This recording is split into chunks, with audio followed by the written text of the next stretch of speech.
Well, hey guys, this is DK Spencer, and this is my very first video with my new setup.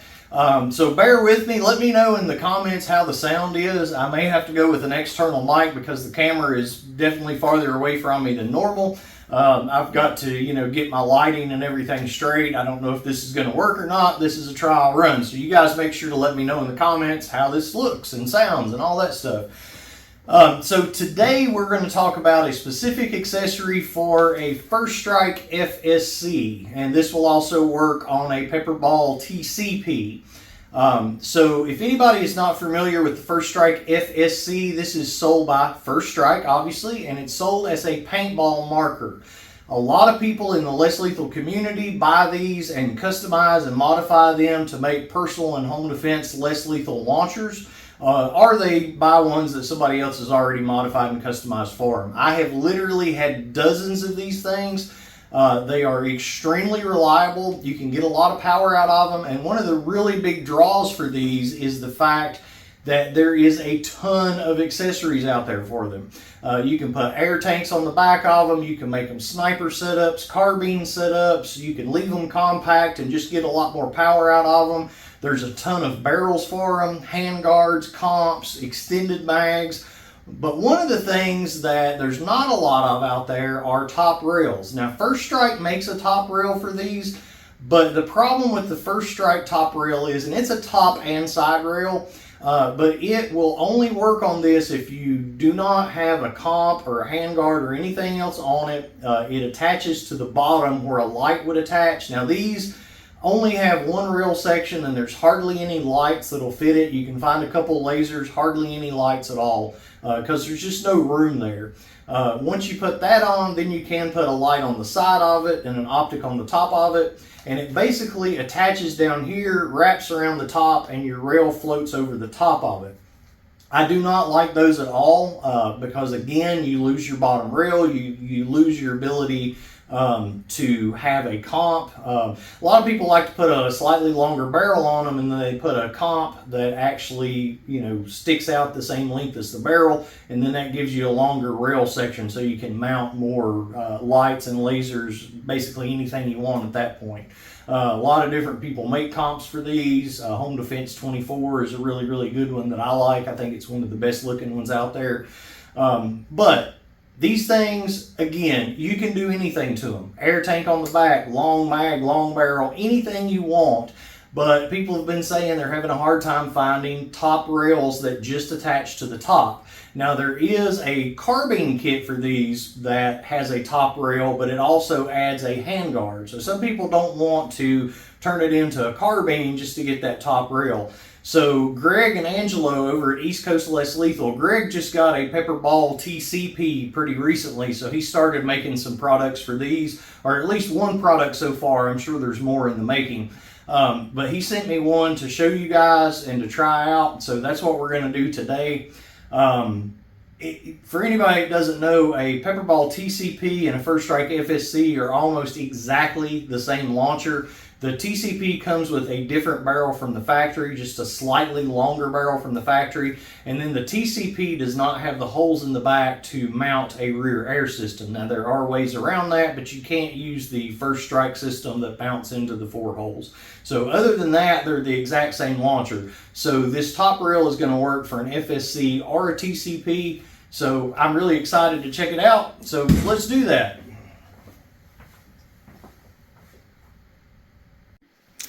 Alright, so yeah, obviously we're still going to be doing tabletop stuff on this channel because most of the stuff that I'm showing you guys, we kind of have to show it on a tabletop kind of setup. So we still got the American flag here because America. So anyway, so here's a closer look at the FSC. This one obviously is silver and black. At some point, I'm going to customize and modify this one and probably put it on the wall and keep it as a personal one. The only personal one that I've still got right now, I've got a couple more black ones that I've got to build. But the only personal one that I've got right now is, well, I'll just show you because I don't think you could see it in the first part of the video. So it's this Cerakoted Joker. Well, the purple stuff is Cerakoted. The green there is Cerakoted. That's Cerakoted. You probably, Yeah, see that down in there. Then this is epoxy, and this is epoxy. So that was just done in green epoxy. So, and obviously the white also Cerakoted. So it's, you know, Cerakoted and epoxy. I call it the Joker. Some people said it looks more like Buzz Lightyear. I can totally see that. There's the Green Goblin VKS beside it. So anyway, let's get back to the show. All right, so obviously before we start working on anything, you want to make sure it's not loaded.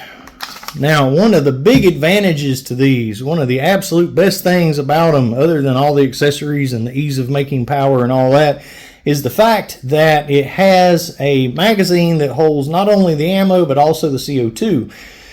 Basically, when you modify one of these and have it, you know, turned up to def, you're only going to get about the amount of shots that's in the magazine anyway. So whenever you change mags, you're going to need to change CO2. And that's the same case with a lot of launchers. But a lot of them have the CO2 in a different place than the ammo, so you actually have to change, you have to reload two different things. With this, you do it all in one motion, other than you do have to pierce the new one or whatever. But at least you're not having to load the ammo in one place, CO2 in another place, and all that. So that is definitely an advantage. So there's that.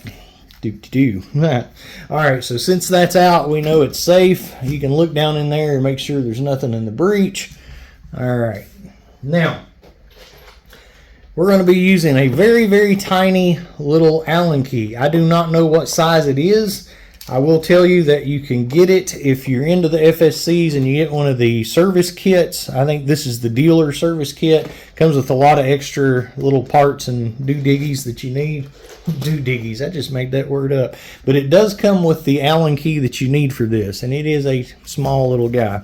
So Greg and Angelo did a genius design with this rail. What they did was, instead of doing like other people have done, where you have these plates that replace your sights, and then you have to put the rail onto the plates and then screw them down, they wanted to retain using the same set screws that the thing comes with. So what they did, and I'll show you in just a second, what they did was they integrated all that into one piece. So when you get the part from them, you literally just get one piece, so nothing to lose. All right, so you just take those set screws completely out, make sure you don't lose them, because that would be something to lose, and take both of your sights off, okay? Now, if you look at the way they did this, they integrated that right into this, right? So I don't know if one side's going to matter. Let's see here. That one's got kind of a lip over it there. Let's try it both ways. No, it probably won't go both ways. I think I just got it right. Yeah, that's definitely right. Wow, that looks really nice. That is seriously nice. Okay, so that fits in there like that. That looks really, really nice.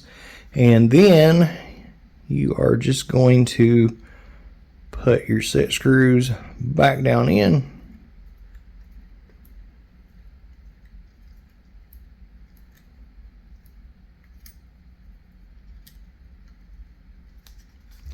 And make sure it's straight.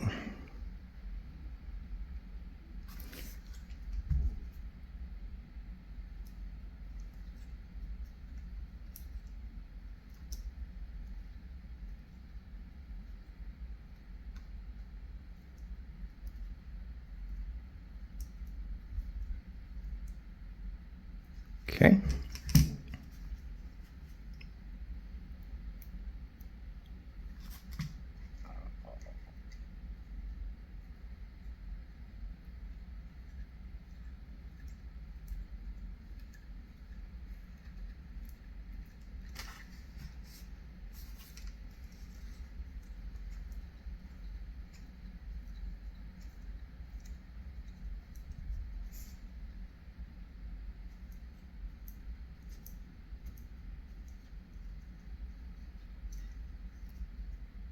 Okay,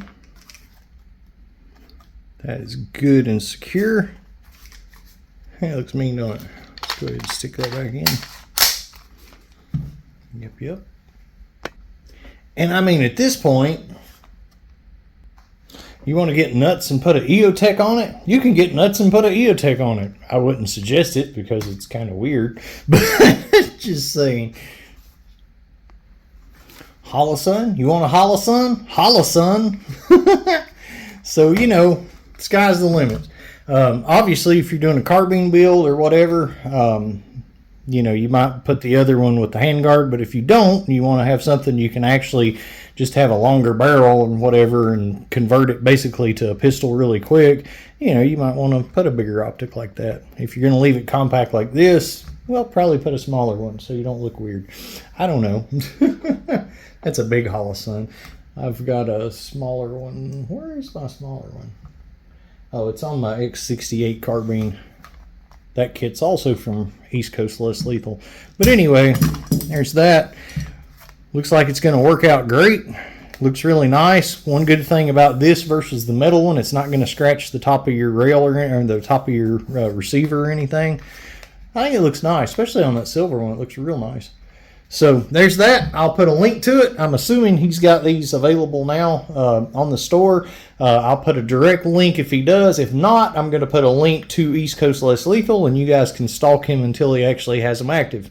So anyway, there's that. All right, guys, thanks for watching. Make sure to like, subscribe. I got about 2,000 videos about less lethal air guns, basically anything that you can get that doesn't require an FFL or a background check to purchase. And you can use for home, personal, self-defense, whatever you want to call it. So check out the other videos, and I'll catch you guys on the next one.